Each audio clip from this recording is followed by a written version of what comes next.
Let's go and speak to Beth Tucker from the United Stand presenter. She joins us now. Beth, good evening.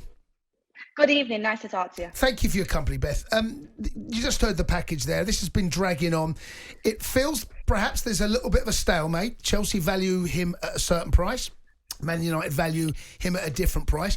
There's not a huge amount between the two teams, which tells me, knowing football as well as I do, that this deal will get done. Someone's going to have to compromise. In fact, they probably both have to compromise a little bit to get the deal done. But at this stage, Beth, don't mess about. Get the deal done, because here's what Chelsea don't want. Chelsea don't want the deal to fall apart. Man United don't want the deal to fall apart because they've got the money to spend. And to get someone of Mason's quality, they're going to have to spend more than they're offering right now. So, as I said, bang their heads together. Exactly, that's the thing with Mason Mount. I honestly think he's such a good player, and I know he's had a bad year, but he's only 24 as well. Yep. So you got to think about the years that you're going to get out of him. I know a lot of United fans are a little bit bothered about the fact he's only got 1 year left on his deal. Why are we paying so high if he's only got 1 year left on his deal? But at the end of the day, it's who Erik Ten Hag wants. It's his top midfield target. Yeah. We've spoken so many years about we've not got who the manager wants. Like when Mourinho was here, he ended up getting like his third choice every transfer window. He never got his top choice. Get Erik Ten Hag who he wants. I think it's like 5 million off now in valuation, something along them lines. Just pay the money. And it's no coincidence that, City have got Kovacic over the line, Arsenal have got Havertz over the line, and again, Man United are lagging behind. It's frustrating. Yeah, you're absolutely right, Beth. And when there is a year left, of course, that player can leave for nothing next year and he can walk into United for free. So it's like, why pay 65 million this year? But the problem United will have at that stage, even though Chelsea will lose that fee, there'll be other suitors. There'll be clubs all over Europe looking at him thinking, we'll come here. So right now, he's available. Right now, you can sign him. And right now, you're getting, as I said, he's a brilliant player. He's a lovely lad. He'll work his tail off. There's a lot of quality in there. He's an England international. Just pay it, get it over the line, because what you don't want is to miss out and then Ten Hag has to go back to the drawing board. Exactly, because I saw something come out today about here are the other options if Manchester United, doesn't get Mason Mount, and I was looking through the list and I was like, they're all nowhere near as good. And, you might get them at a lower fee, but get someone who's good enough. We know how Erik Ten Hag wants to use Mason Mount. With Bruno and Casemiro, I think it'd be a really good combination. What people are forgetting as well is he really wants to come to Man United, and that's the most important thing. You want a player that wants to come. I think Arsenal and Liverpool both wanted to go for him, and, he chose Manchester United. Get it over the line, because as you said, I think Bayern Munich's kind of looking at it now, and next year you never know what's going to happen, and who is Erik Ten Hag going to end up with if it isn't Mason Mount? I guarantee you it won't be someone as good as him when you look at all the other options. Agreed, Beth. Get it done. Yeah, Beth, I totally agree with that as well. I really rate Mason Mount, and I think for 5 million, just get this over the line. But I mean, another player that's on the trail for Manchester United, Onana, the goalkeeper. Now, I think that you're talking 50 million. It's been reported. Do you think this is a signing that you want to see happen, and this would obviously be the end of David De Gea at Manchester United? Absolutely. I've spoken about it so many times on the United Stand as well, and me and Mark always have this debate about, should De Gea stay or should he leave? A lot of United fans, believe it or not, would like De Gea to stay, and I just don't think it's the right way to go forward. De Gea has to leave. He's nowhere near the top level goalkeepers that you need to be competing for, titles, competing for leagues. And Onana, everyone saw in the Champions League how good he is with the ball at his feet, and that's one of the main things that Erik Ten Hag wants to implement. Like, he wants to play out from the back. That's why he's got Lisandro Martinez in straight away, who's brilliant at it. We're getting technical players in. Mason Mount, again, is another one who's really good on the ball. So we're getting players like that all over the pitch. It starts off at the goalkeeper. Get Onana, and he's worked with Erik Ten Hag before as well. So, he's already got a relationship with him. He already knows the way he wants to play. He'll settle in quite easily. And I don't even think the money's too bad for him as well. I think it's like 45 to 50 million that Inter want for him. For a keeper, like, that's a no-brainer. We paid 90 million for Anthony. Yep. Do you know what I mean? So go and do it, I would say. No, I agree. I thought it was absolutely outstanding, the Champions League final. If we're looking at other areas of the pitch, you've spoken about improving the goalkeeper, and you've got now players, if Mason Mount joins, that are football players, they can create. Now, what happens in the forward area for you? Wout Weghorst came in last season. He done a job, okay. He's not going to put you in the title challenge. What do you do? Do you move Marcus Rashford to number 9 and try and build that, or do you go out to the transfer market and buy one? Well, Weghorst was, for me, I know it was a stopgap, but it was embarrassing from Man United. It's embarrassing, Man United, of a club of this level, to be going getting Wout Weghorst in. No disrespect to him, he came in, he did do a job, but we can't be going for players of that ilk. At the end of the day, you look around us, you've got Haaland playing at Man City. We need to step it up. I would absolutely love to go and get Harry Kane. I'm not a fan of Rashford at the number 9. I like him off the left. I think he's really good as a left-sided forward. Not an out-and-out winger, but a left-sided forward. I think up front, he's just not got enough of everything, hold up play and everything like that. I think you need a proper number 9. I would love to go for Harry Kane. I don't think it's going to happen. But that's what Man United should be doing. Beth, they should be going out and getting Harry Kane. Absolutely right. Beth, listen, you speak so much sense. I see the same game as you do. Thank you. No, honestly, because Harry Kane, he's he's ripe for picking now, and he's at the right age, and you've got to turn Spurs' head. You've got to get Daniel Levy to seriously consider it now. 100 million plus now, or he walks on a free next to potentially. Now, I think he'll probably end up staying and at Spurs and sign a new contract. But you've got to try and take that decision away from him. In terms of what Man United have got to spend, have you any idea what their budget probably will be for this window? Well, we've been told that it's around 150 million. It could be more if we sell players. 120 to 150. Right. It could be more if we sell players. But you look at United. Chelsea, I know people talk about the Saudi Arabia thing and whatever's going on there. We don't know. But at the end of the day, they're getting players off the books. And these are players that I never thought would go for that money. You talk about the Saudi Arabia thing, but, Havertz has gone to Arsenal for 65, 60, 67 million. I never thought Havertz would sell for that much. Me neither. United have got players there and we can't sell them. Why are we not selling these players? We've got Maguire who can go, McTominay who can go, Fred who can go. We've got players to sell and we've not done it. So, this budget thing for me, it's just... It doesn't wash with me. And 100 million Kane, it's a lot of money for a player of that age with, a year left on his deal. But again, it's quality. No one will care if we challenge him for the league or you even potentially can go and win trophies. No one will care. Casemiro, people questioned his fee when he came in. No one speaks about it now because he's been really good. So that's what my thoughts are on Beth, I totally agree with you. Let's go and speak to Jamie, who's a Man United fan. Jamie, good evening. All right, Jamie, listen, I don't know how much you've heard there of Beth and what she said. Listen, look, I listen to Beth and I listen to Mark all the time on the United stand. I like what they have to say, that they know the game. I can see what people are saying about Mount. I like Mount. I think he'll be a good asset to the squad. But my point is, too much time is being put into one player.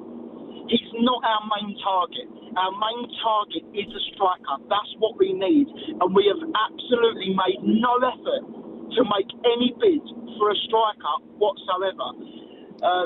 Do you know what I mean? But Jamie, so I'll let Beth speak in a second. Jamie, let me answer that. When you say too much effort in a way, I'm sorry, you're Man United, right? You should be able to negotiate multiple deals for players coming in and going out at the same time.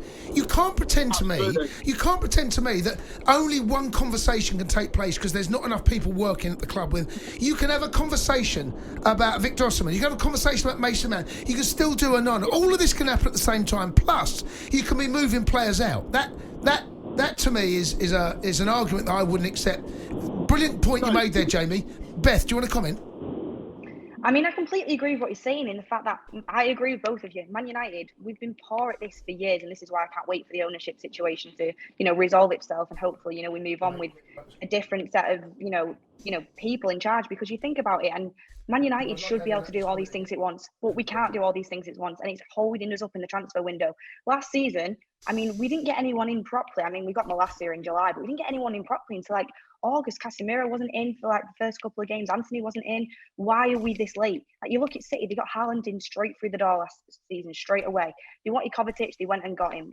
Arsenal are wrapped up Havertz, they were about to do they're about to do Rice. I don't know what's going on there with that, but clubs at the top level can do all these things at once. I agree. Mason Mount should have been done ages ago. We knew it was going to be around 55 to 60 million. Yeah. We spent ages going 5 mil here, 5 mil there. You've got to come to a compromise. We know what the compromise was. It's just frustrating at this point for all Man United fans. And I'm sure for Erik Ten Hag as well, who's going to be there thinking, my pre-season tour's on the 12th of July and I've got nobody through the door. Once we've got Mason Mount, how long is it going to take to do the next deal? Do you know what I mean? Jamie, thoughts? The thing is, and I completely agree that our staff structure is falling apart. We can't bids. Like we don't know how to sign players. Like, for instance, it's come up this week that we could have gone for Declan Rice, and we should be. But the thing is, I think United get scared to bid because they're scared of the outcome. And it's like, why have they not made a bid for Kane? Why have they not made a bid for Rice? The thing is that, like what you say, Jason, I do agree. They can go for multiple players at once, but they don't. And this is what winds me up. I want to ask. I want to hear from Beth first, and then we'll hear Stay there, Jamie. Jamie. But what, in terms of the ownership at Manchester United, is this getting frustrating now? And how likely is this going to be done anytime soon? It was frustrating 3 months ago. We were told it was all going to be wrapped up by March and April, and now we're here in the transfer window, and we're getting told. I heard something yesterday that they might do actually another round of bids on top of it, even though we thought it was going to be the end. We know that new owners aren't going to be in before the end of the transfer window. So this transfer window is completely written off in the sense we know there won't be an ownership model in place. Like, we knew that the Glazers were selling Manchester United. I think it was around October, November, we found out that information. And we're sat here now and still nothing has happened. And it still feels like it's just being dragged out completely. And I know the Glazers will want to get the best possible price they can for Manchester United. I get that. Like, I understand it from their point of view, but the lack of, any sort of respect for the fans, there's been absolutely zero of it. Like, we all know that the Man United fans are not a fan of the Glazers, myself included. We know that. We don't agree with the ownership. And a lot of people have questioned that because, they have spent the money. And I will agree. They have spent the money, but they've spent the money so wrong through situations like this. Like, I know Man United have financial fair play to deal with this summer transfer window, so we can't spend exponentially. But this has happened before. We've gone all summer chasing targets, we've not got them. And then in the last 2 weeks of a window, we'll spend so much money on players that haven't worked out. We wanted Grealish, we ended up with Donny van der Beek. Last year we wanted Anthony, it was going to be around 40, 50 million at the start of the summer. We ended up paying 90. This is what Man United do. It's run so poorly. And the fact that we're run poorly on top of the ownership situation right now of what's happening, I think fans are just so frustrated, and rightly so. It's ridiculous. Like, we can't get players through the door. The transfer window is horrendous so far. Yeah. And again, we have no end game here with the ownership situation. I mean, Jamie, you've obviously heard what Beth has to say. I'm sure you're as frustrated as she is, and most supporters. Do you think this is the reason this is having such an impact on the transfer window as well? Oh, look, yeah, like if we're talking about the Glazers, they are the bottom. They are the answer to every problem in the club at the moment, including the staff. Our transfer staff, they have no idea what they are doing, and they're getting taken a ride of. It's like what she said. We should have got Anthony for 40, but we got him for 90. Realistically, I think we should be spending 40 max on Mount, which we're going to end up spending. You're not going to get him for 40 million, Jamie. It's not happening, matey. Might as well keep him. It's not happening. Yeah, well, look, this is it. It's just not happening. There's so many. Yeah. Well, that's fair enough. But there's so many answers to everything, and this, the players that we sign, the amount that we spend, the staffing structure in the club. It all falls down to the Glazers, and the sooner that they walk away and take the bid. I don't understand how they've still not taken the bid from the Qataris. I don't understand why they're not taking that. I know, Jamie, look, Jamie, great call. Really appreciate you making the effort, and I can hear the frustration in your voice. But when you're talking numbers of this size and a club at the size of Man United, these deals. It's like, it's like trying to buy a house. How long that takes, right? You buy the biggest club, if not the biggest club in the world. Yep. Listen, Beth, I really appreciate your time. You've been excellent. Can I just ask you, Beth? Thank you for having me on. So we've throughout the show, we've been asking players that have come through at your club, any club that have come through that have flattered to deceive, like a big sign. Someone said Alexis Sanchez. Hard to disagree with that. Outside of him, is there any player that's turned up in United in the last 15, 20 years with such a big reputation that has disappointed beyond belief? Is there anyone that springs to mind? Di Maria, probably. Di Maria was a nightmare. In a way, I think Pogba could be classified as that. I know Pogba did have some good games for United, but for what I thought it would be and what I know he is, like, no doubt about it, I genuinely think Pogba at his best, he's one of the best midfielders in the world. Yeah, we've all But seen we it. Rarely ever saw that with we've him. all seen. What about Jadon Sancho as well? I'm starting to feel now that he's probably got. I know he's got one more year left. If he can't produce now, I think they'll cut their ties with him. I really do. Well, this is what I mean. A lot of people are saying, should we sell him this summer? There was talks that Spurs were interested in him. Obviously, this is what we do at United as well, which is a problem. Jadon Sancho, we signed him on. I think we signed him at 21. 350 grand a week. Yes. That's what he's on at Man United. Who's going to buy him on 350 grand a week? And he's obviously going to want to keep that money. But with Sancho, I said, I was going to say 50 to 60. If Havertz is going for 65, I reckon if 60 million came in for Sancho now, 50, 60 million, I would be happy-ish to let go of him. But I am still hopeful we can get that out of him next year. Well, look, we saw what Ten Hag has done for Wan-Bissaka.